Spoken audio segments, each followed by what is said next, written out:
السلام علیکم۔ کراچی میں ٹیکسی ڈرائیور کا لرزہ خیز قتل، بھائی بھی 8 سال قبل ایسی ڈکیتوں کا نشانہ بنا، لاش گھر آنے پر اہل خانہ اشکبار، فضا سوگوار۔ تازہ ترین ویڈیوز کے لیے چینل کو سبسکرائب کر کے بیل آئیکن اور آل نوٹیفیکیشن پر کلک کریں۔ آپ کو بتاتے چلیں کہ کراچی ایئرپورٹ سے گھر واپس جانے والوں کی گاڑی نہ روکنے پر ملزمان کی فائرنگ سے ٹیکسی ڈرائیور جاں بحق ہوا۔ مقتول کے بھائی کو بھی 8 سال قبل کراچی میں ہی ڈکیتی مزاحمت پر قتل کیا گیا۔ پولیس ذرائع کے مطابق نیو کراچی سے ایک فیملی گزشتہ رات عمرے پر جانے کے لیے گھر سے روانہ ہوئی تھی۔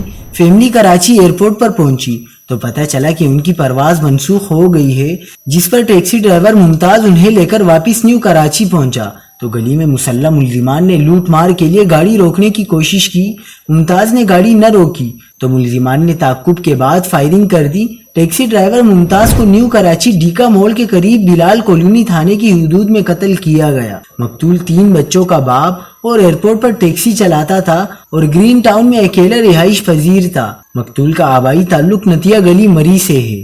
مزید خبروں کے لیے دیکھتے رہیے حق پاکستان نیوز۔